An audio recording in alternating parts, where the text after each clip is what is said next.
Y vamos a dar inicio a la meditación de la escuela dominical en esta mañana con nuestro estudio que venimos haciendo acerca o como iglesia de la Confesión de Londres de 1689 en este tiempo de escuela dominical, donde miramos las distintas verdades o lo que creemos como iglesia, ¿cierto? Más bien, aquellas doctrinas que nosotros creemos como iglesia y que sostenemos. De manera puntual y específica, en este momento estamos estudiando un tema, ya hemos visto tres, acerca de las Sagradas Escrituras, de la Trinidad, el decreto de Dios, y también acerca de la creación, que es el tema en el cual estamos considerando o iniciamos la semana pasada. ¿Qué vimos a modo de resumen la ocasión anterior, iglesia?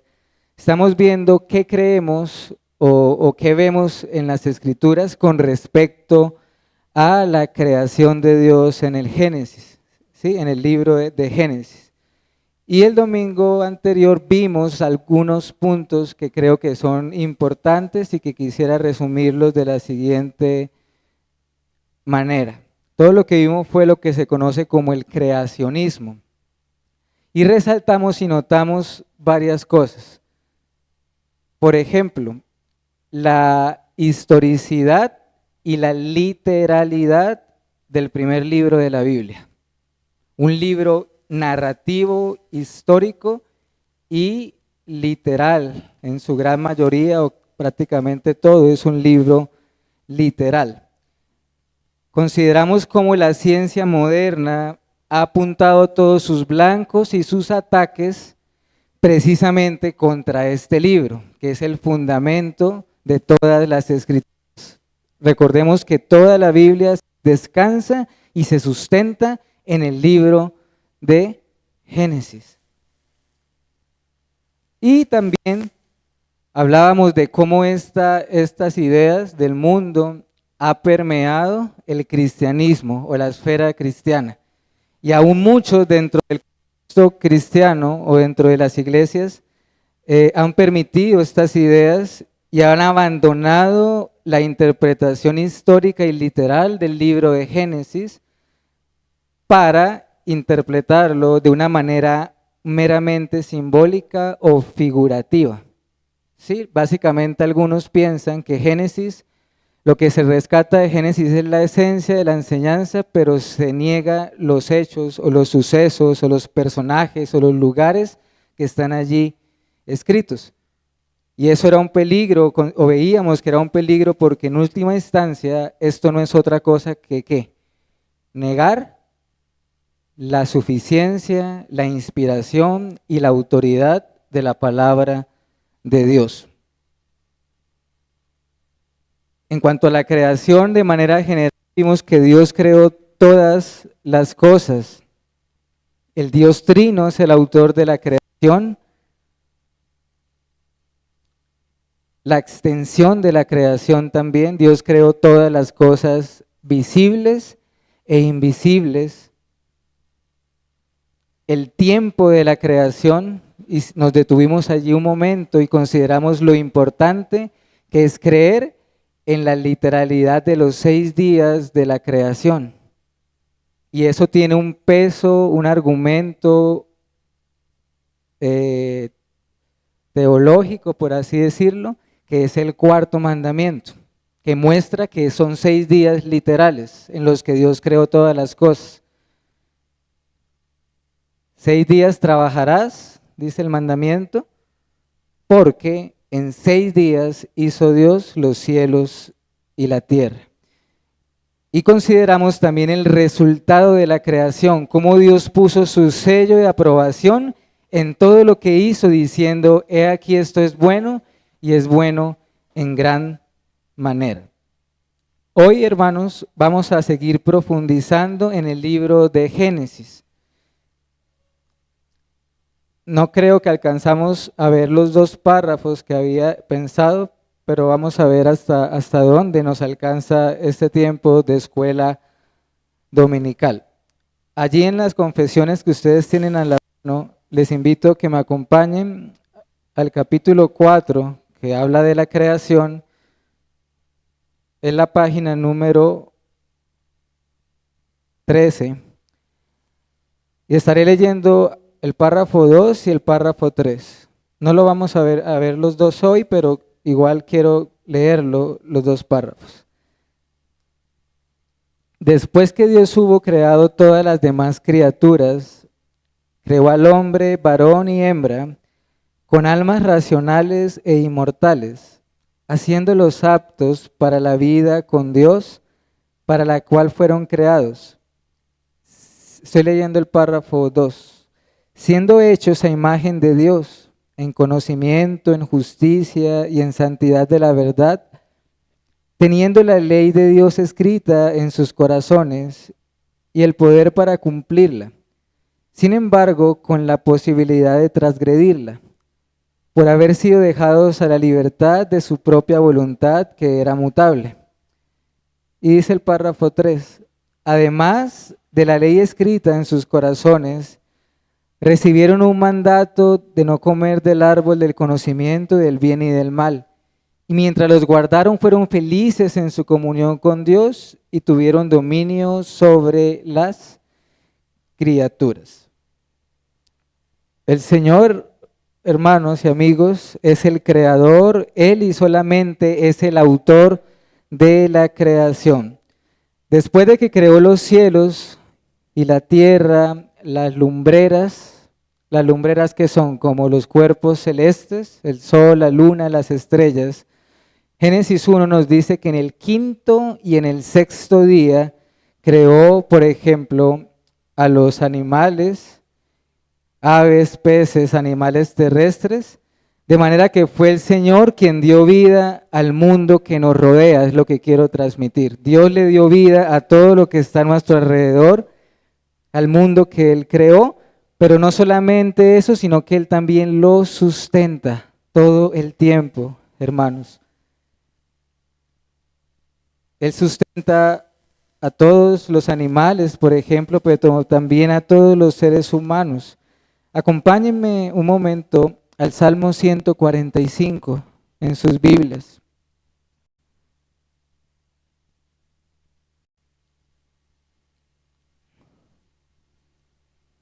Salmo 145, versículo 15 y 16.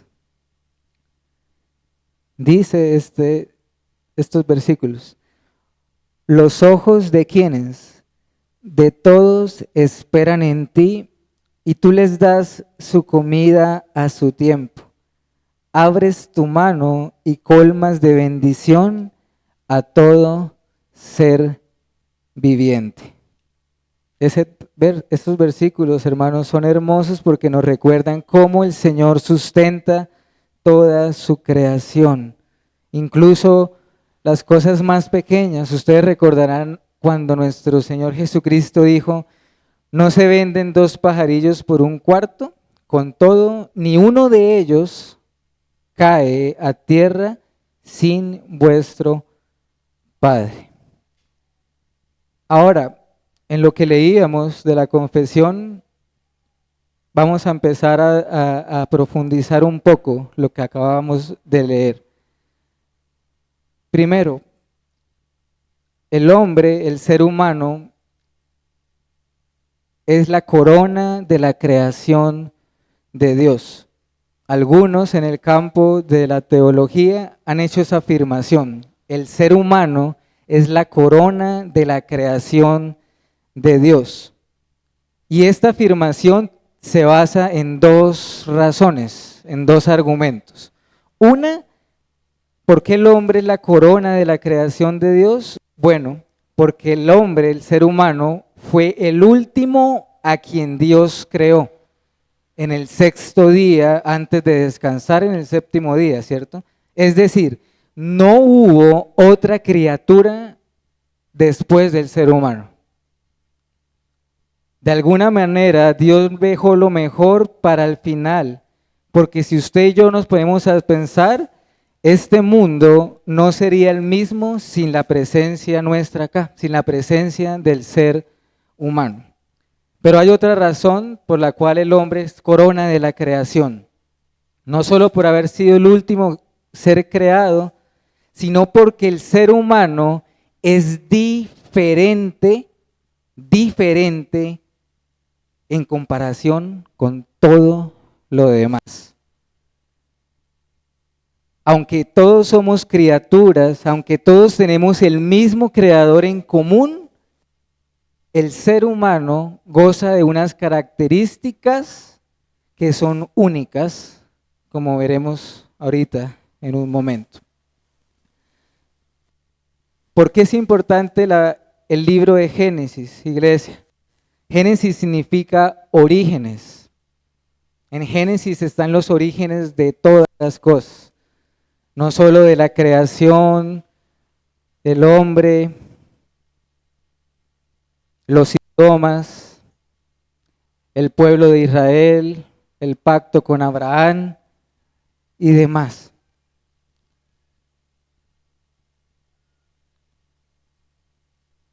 Dios creó al primer hombre y a la primera mujer, ¿cierto? Ahorita veremos los versículos. Del polvo de la tierra y les dio aliento de vida. La mujer fue tomada ¿de quién? Y sacada del hombre. A partir de allí todo hombre nacería de una mujer, pero así no fue al principio. Al principio la mujer nació o procedió del hombre. ¿Cómo lo sabemos? 1 Timoteo 2:13, Pablo dice, no olviden, porque Adán fue formado primero y después Eva. Ambos, tanto hombre como mujer, son seres humanos iguales. Acá ya estamos meditando en esta frase, varón y hembra los creó. Ambos, hombre y mujer, son seres humanos iguales delante de Dios. ¿Qué quiere decir que son iguales? Que son igualmente valiosos ante Él, que gozan y tienen las mismas capacidades. Sin embargo, hombre y mujer son distintos y diferentes por diseño. ¿Cómo así? Es decir, biológicamente hablando, distintos también en roles, distintos en funciones. Y esto, mis hermanos y amigos, es lo que este mundo ha querido negar o ha querido implantarnos, la existencia de una guerra de géneros que no existe, por cuanto, como les decía, somos iguales ante los ojos de nuestro Creador. Y en el mal entendimiento de igualdad que tiene este mundo, ¿qué es lo que este mundo ha pretendido hacer, hermanos? Que hombre y mujer sean iguales hasta en diseño y en roles también. Filosofías particularmente como cuál hago referencia en este momento, como el feminismo, ha hecho un gran mal y lo sigue haciendo, queriendo convertir a las mujeres en hombres y que los hombres pierdan su masculinidad. Creemos en la masculinidad bíblica y creemos en la feminidad bíblica. Y creemos que lo que conocemos como machismo y feminismo simplemente son distorsiones producto de nuestro pecado, distorsión de lo que Dios ha diseñado para hombre y mujer. También en esto de varón y hembra los creó, nos recuerda que, por ejemplo, Dios unió al hombre y a una mujer en la institución del matrimonio, ¿cierto? Y que esta unión no puede ser sino entre un hombre y una ¿qué? Mujer. Todo lo demás, toda unión que no sea entre hombre y mujer es una aberración delante de Dios. Esto nos recuerda que el hombre nace siendo hombre, la mujer nace siendo mujer, que el género es algo biológico que el género no es una apreciación, no es una autopercepción de cómo nosotros nos percibimos a nosotros mismos, de cómo nos sentimos. Hermanos y amigos, yo sé que todo esto parece algo obvio, elemental, pero ante la maldad y la necesidad en la cual estamos y el mundo que nos rodea, se hace necesario que recordemos estas verdades bíblicas, que incluso si el mundo nos oye hablar así, ¿cómo nos va a catalogar el mundo? ¿Cierto?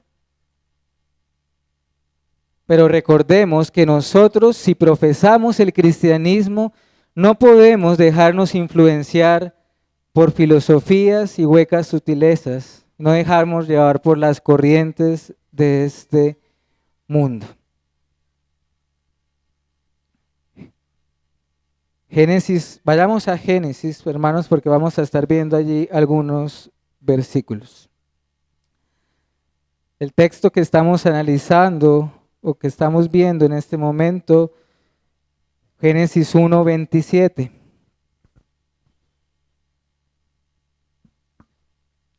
Y creó Dios al hombre a su imagen, a imagen de Dios lo creó, varón y hembra los creó. Dios creó al hombre y a la mujer iguales en un sentido, pero diferentes en otro. Y nuestro Señor Jesucristo lo creyó así también. Él alguna vez, cuando estaban él enseñando acerca del tema del divorcio, les decía a los fariseos y a quienes los escuchaban: ¿no habéis leído que él los hizo al principio, varón y hembra los hizo? Mire lo que dice Cristo. ¿No habéis leído en lo que Dios hizo al principio? ¿Qué quiere decir eso, iglesia? Que Jesucristo leyó Génesis y creyó en la literalidad del libro de Génesis. De manera que acá no leemos historias para niños. Génesis capítulo 1 nos habla de la creación del hombre en un sentido general, pero el capítulo 2 nos da los detalles de cómo sucedieron las cosas. Vayamos al capítulo 2. Génesis 2, versículo 7.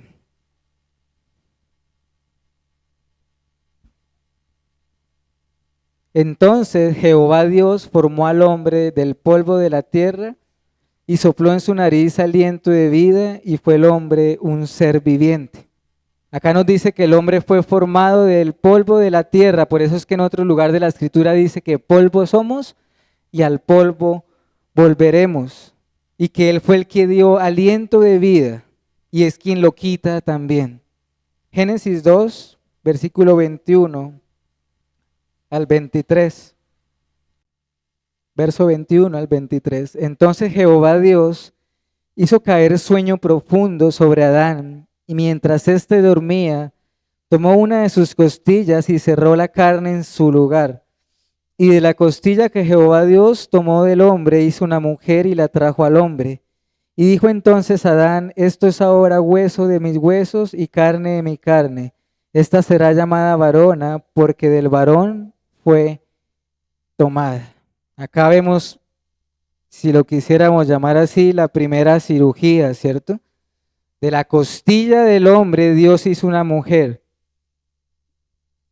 Por eso es que cuando Adán la ve, hermanos, Adán nota que ella es diferente. ¿Por qué? Porque en el contexto Adán venía nombrando a todos los animales antes de Dios haber creado a Eva. Por eso la ve y dice: ella es igual a él, hueso de mis huesos y carne de mi carne. Ahora quiero que avancemos a otro punto que quiero que consideremos en este momento, que es importante. Es una pregunta: ¿cómo nos creó Dios? ¿Cómo nos creó Dios? Esta es una gran pregunta. ¿Cómo está constituido el ser humano? Si ustedes notan algo, lo que estamos viendo en este momento o en este estudio de la creación no es otra cosa que antropología bíblica. ¿Qué es antropología bíblica? El estudio del hombre según las escrituras, su creación, su origen, luego veremos su caída. Hace un momento veíamos que el hombre es la corona de la creación de Dios. Una de las razones, hermanos, es que el ser humano es único en comparación al resto de la creación. Porque el ser humano y solo el ser humano, hombre y mujer, fueron creados por Dios ¿con qué cosa?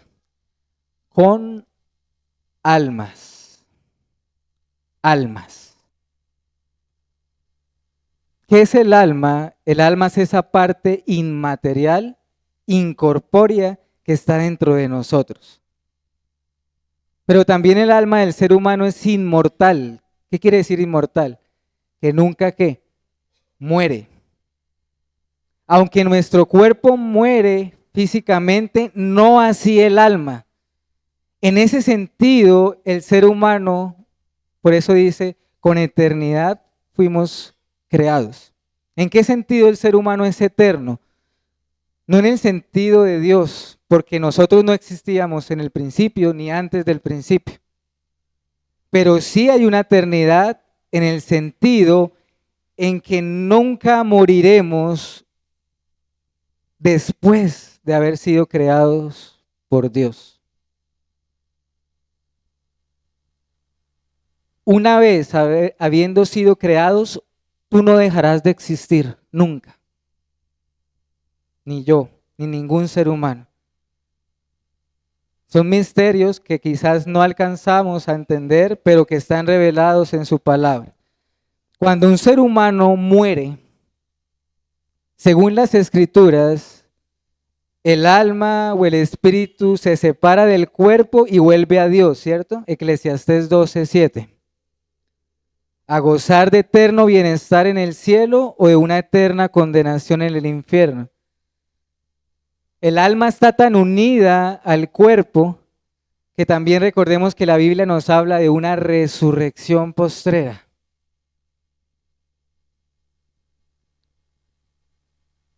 ¿Cómo nos creó Dios? Bueno, ahorita ya leímos Génesis 2:7. Entonces Jehová Dios formó al hombre del polvo de la tierra y sopló en su nariz aliento de vida y fue el hombre un ser viviente. Hermanos, si nosotros queremos ver o saber cuál es la composición del ser humano, debemos remitirnos al texto que nos lo dice y al momento en que el hombre fue creado, que sería este. Acá nos está diciendo cómo está compuesto el ser humano en el momento mismo en que fue creado. Por eso dice Jehová Dios formó. Pablo en 1 Corintios 15:45 usa este mismo versículo y dice, el primer Adán fue hecho un alma viviente, un alma viviente.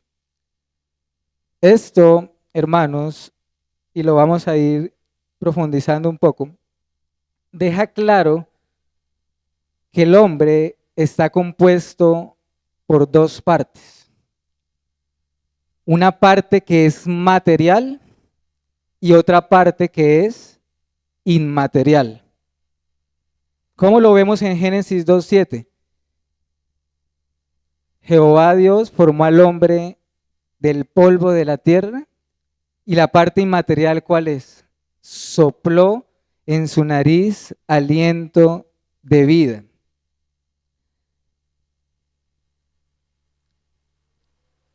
Vamos a leer algunos versículos, hermanos. Si me quieren acompañar a ellos o anotar las citas, está bien. Santiago 2:26. Santiago 2:26.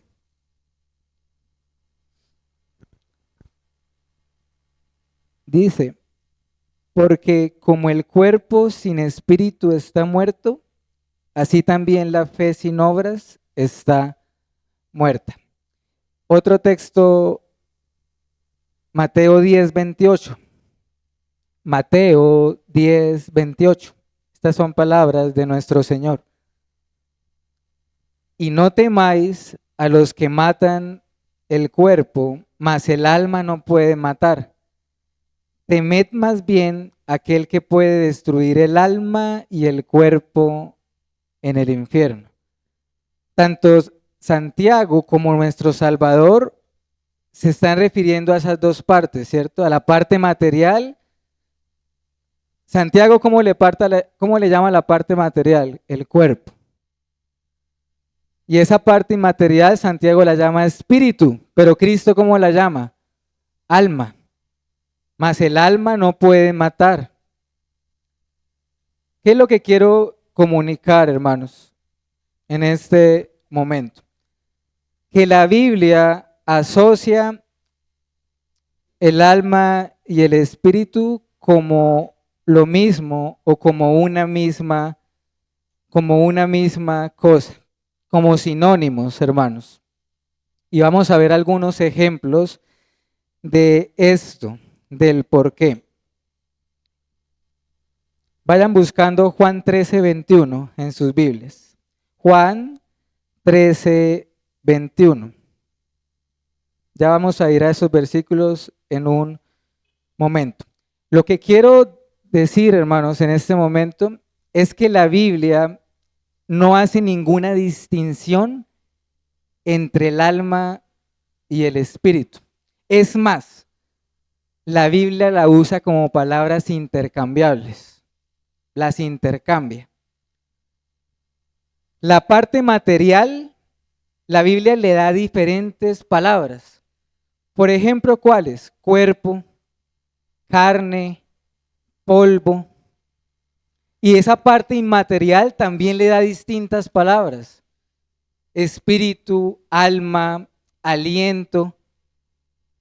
De manera que, hermanos, tú y yo no solamente somos cuerpo, pero tampoco solamente espíritu, sino ambas cosas al mismo tiempo. Juan 13:21, que era el texto que les había dicho. Estos versículos que vamos a leer rápidamente muestran cómo la Biblia intercambia esas dos palabras, espíritu y alma.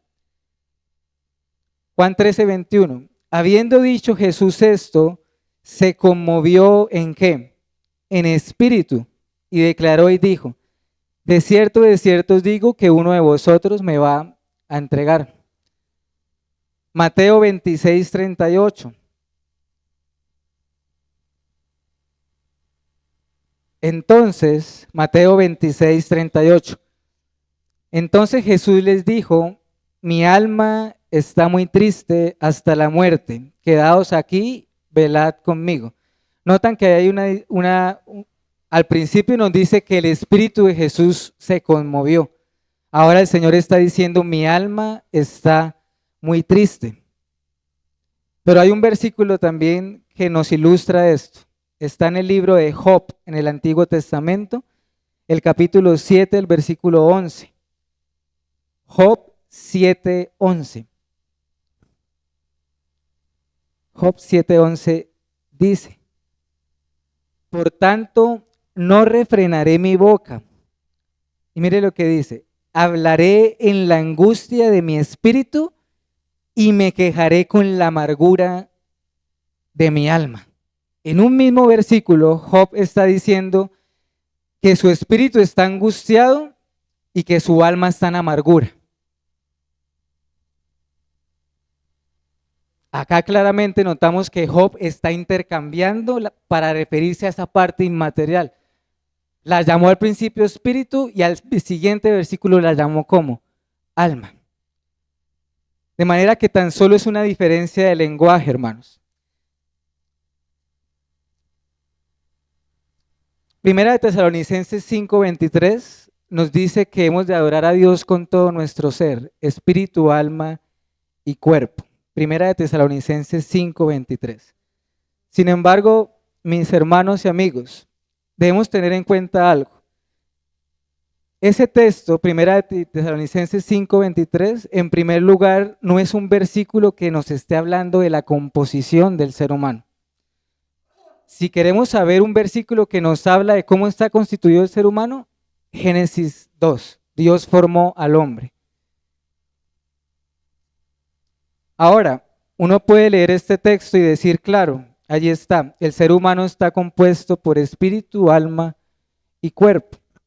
Pero si seguimos ese mismo línea de pensamiento, ¿qué diríamos, por ejemplo, de Marcos 12:30, donde se nos dice que debemos amar a Dios con todo el corazón, con toda nuestra alma, con toda nuestra mente y con todas nuestras fuerzas?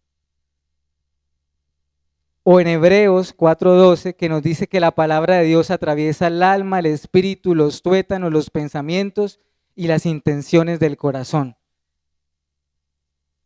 O el gran mandamiento en Deuteronomio: amarás al Señor tu Dios con todo tu corazón, con toda tu alma y con todas tus fuerzas. Entonces, ¿dónde está allí el espíritu? ¿Me hago entender? Lo que quiero decir es que todos estos pasajes, su intención es comunicar la totalidad del ser humano, la totalidad del ser humano. Esa parte material e inmaterial, y utiliza todas estas palabras para describirlas. La Biblia siempre nos habla de ese hombre exterior que se va desgastando y de ese hombre interior que se va renovando. Ya sea que la queramos llamar espíritu o alma o mente, la Biblia habla de la mente, la Biblia habla del corazón. Como dice un autor, el hermano Waldron, cuando lleguemos al estudio del estado intermedio del hombre, ¿qué es esto? ¿Qué pasa con el hombre después de morir? Es ahí donde se muestra con mayor claridad la doble constitución del ser humano, cuando el hombre muere. Porque si nosotros somos 3 o 4 o 5, ¿qué pasa con esas partes? ¿A dónde van cuando morimos? De manera que existe una relación íntima y profunda entre el cuerpo y el alma, hermanos. Eso nos da muchas enseñanzas. El cuerpo es bueno. Esas filosofías de que dicen que el cuerpo es malo, tantas ideas que salieron en la antigüedad del ascetismo. Hay una unión entre el cuerpo y el alma. Incluso cuando hay la muerte hay una separación, ¿cierto? Pero están tan unidos el cuerpo y el alma que esa separación es solo que temporal, porque luego habrá una resurrección de esos mismos cuerpos, de esos mismos cuerpos. De manera, hermanos, que creo que es importante, saludable, que tengamos un entendimiento bíblico y correcto de cómo es Dios, pero también de cómo somos nosotros, los seres humanos, en todos los sentidos. Y yo sé que hoy en día la postura en cuanto a este tema generalizada es que el ser humano está compuesto de 3 partes. Eso es lo más común. De hecho, yo también lo pensé hace muchos años. Y hay hermanos queridos y pastores que lo creen así. Pero el punto es que como iglesia nos debemos identificar con alguna de las posturas. Y mi propósito es dar los argumentos del por qué. Creemos que algo distinto no es consistente con el testimonio general de la Biblia, y que otro incluso es el testimonio de la historia de la iglesia. Porque si hoy la posición más común es que estamos compuestos por 3 partes, no siempre fue así. No siempre fue así. De hecho, algunos de los padres de la iglesia, de los reformadores, prácticamente todas las confesiones de fe histórica han sostenido que el ser humano está compuesto de 2 partes. Un ejemplo de esto solamente es el Catecismo de Heidelberg, o ortodoxo, que acá estuvimos estudiando en su momento. La primera pregunta dice: ¿cuál es tu único consuelo en la vida y en la muerte? ¿Y saben qué dice la respuesta? Dice que no soy mío, sino que pertenezco en cuerpo y en alma, en la vida y en la muerte, a nuestro Señor Jesucristo. Avancemos en los minutos que nos restan, hermanos, con lo último que quisiera comunicar. Creados a imagen y semejanza de Dios. Nada en toda la creación tiene estas características, solo el ser humano. ¿Pero qué significa? ¿Qué significa que hayamos sido creados a imagen y semejanza de Dios? Esto quiere decir que el Señor quiso comunicar ciertos atributos suyos en el hombre para que reflejaran estos atributos, a medias, por supuesto, porque no en la plenitud como Dios. Por ejemplo, nosotros los seres humanos somos seres morales. Fuimos creados con un sentido de justicia. Cuando se comete una injusticia, nosotros nos indignamos, ¿cierto? Al ser seres racionales tenemos conocimiento. Fuimos creados con la capacidad de amar, de sabiduría, de discernimiento, etc. Pero el mundo que nos rodea no goza de estas cosas, no tienen estas características con las cuales Dios dotó al ser humano. Génesis 1, versículo 26 y 27.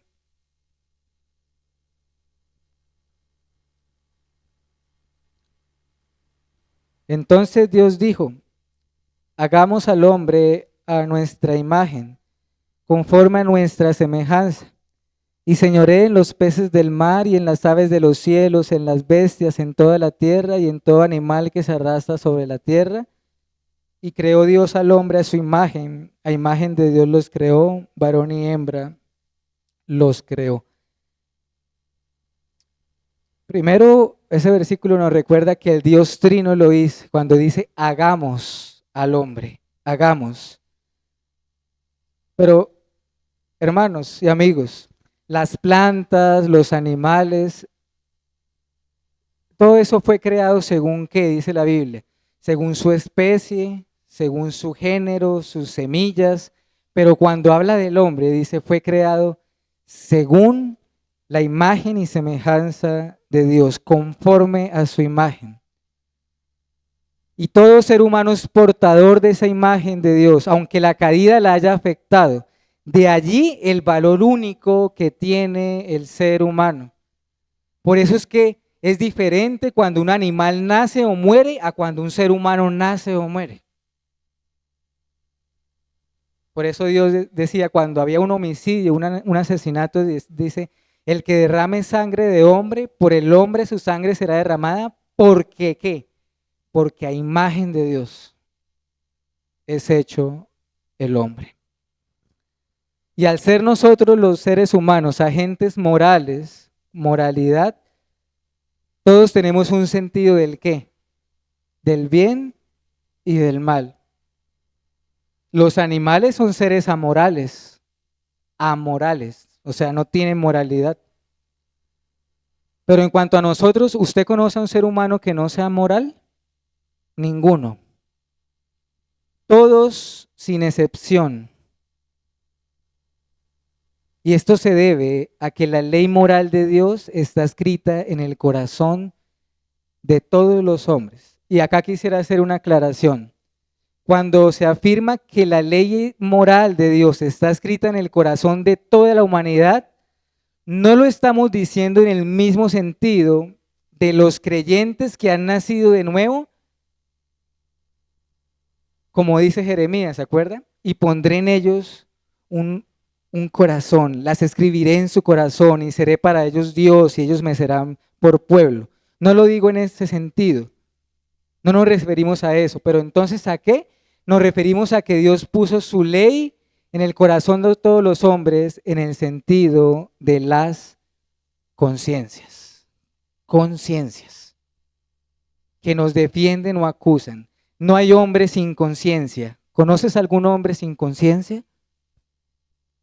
Y aunque el hombre, aunque esa conciencia se pueda cauterizar o endurecer por el pecado, siempre va a estar allí. Una persona que mate, que robe, que adultere o cualquiera otro de los pecados, en el fondo sabe que lo que está haciendo o lo que hizo está mal. Por eso Pablo decía, porque cuando a los gentiles que no tienen ley hacen por naturaleza lo que es de la ley, estos aunque no tengan ley son ley para sí mismos, mostrando la obra de la ley escrita en sus corazones, dando testimonio su conciencia, acusándoles o defendiéndoles en sus razonamientos. Ese es Romanos 2, versículo 14 y 15. Romanos 2, 14 y 15. Ese texto es importante, hermanos. Los gentiles, ¿quiénes son los gentiles? Nosotros, los que no somos judíos, aunque Dios no nos dio la ley en el Sinaí, como a Israel, esa ley es tan universal que Dios la puso en el corazón de todos los hombres. No en el sentido de amarla, no en el sentido de obedecerla como los creyentes, sino en el sentido de la conciencia. Por eso Pablo menciona en ese texto la conciencia, que nos acusa o nos defiende. Esa palabra conciencia era una palabra griega que se llama suneidesis, que significa autopercepción o conciencia moral. Y todo esto debido a qué, iglesia? A que somos almas racionales, morales, creadas a imagen y semejanza de Dios. Termino con las siguientes reflexiones. Cuidémonos, iglesia, de las corrientes de este mundo y que no seamos influenciados por ella. La Biblia nos manda en Romanos 12:2 a que no os conforméis en este siglo, ¿cierto? Que no os conforméis a este siglo, sino que renovemos nuestro entendimiento con la palabra de Dios. Cuidado, iglesia, con dejarnos influenciar con ideas, feminismo, movimientos animalistas, etcétera. ¿Qué hemos aprendido en esta mañana? Hemos de tener una cosmovisión cristiana y bíblica del mundo que nos rodea y de su origen y de lo que somos como seres humanos. Hemos de dar gracias al Señor porque fuimos creados a su imagen y a su semejanza. Son cosas que a veces no pensamos, que lo pasamos por alto, que lo damos por sentado. Pero fuiste creado a imagen de Dios y eso es una gran ¿qué? Bendición, es un gran privilegio, es una gran responsabilidad. Hemos de dar gracias a Dios porque tenemos la capacidad de razonar, de pensar, porque tenemos almas que nunca morirán, porque Dios nos ha dado una conciencia. Por eso el ser humano es una creación excepcional de Dios. Y esto no lo digo para vanagloriarnos, sino para darle el valor que la Biblia le da al ser humano, que hasta hoy en día se ha perdido.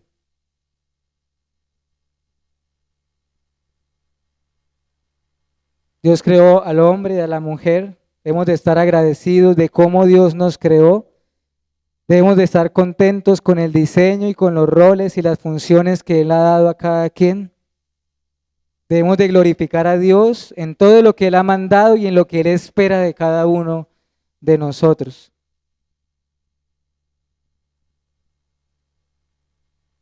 Hemos de vivir como hombres y mujeres de Dios. Y finalmente, es inevitable que todos los hombres tienen a Adán como su primer padre. Pero Dios quiera que no estemos en el último día siendo representados por Adán, sino por Cristo Jesús, el postrer Adán y su justicia, hermanos. De manera que aquí, hermanos, hay varias cosas por meditar, por reflexionar y por seguir estudiando en la palabra de Dios. Vamos a orar.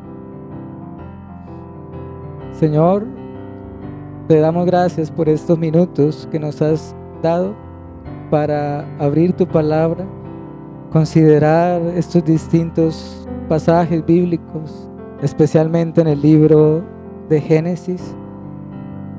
Te ruego, Señor, que nos perdones si hemos sido de alguna manera, en gran medida o en poca medida, influenciados por todas aquellas tendencias de este mundo que tienden a socavar las verdades de tu palabra y las verdades que están en el libro de Génesis. Te pido, Señor, que renueves nuestra mente por medio de tu palabra, que veamos estas cosas con asombro, con gratitud, con alegría, oh Dios, para que así te podamos exaltar y glorificar tal como tú quieres y de la forma como tú lo has dicho, según sea nuestro caso, Señor. Te damos gracias por Cristo Jesús, el postrer Adán, en el cual podemos ser salvos y perdonados de todos nuestros pecados. En Cristo Jesús te alabamos, te damos gracias y te pido que ahorita podamos tener un tiempo para compartir y nos sigas bendiciendo durante el culto. En Cristo Jesús. Amén.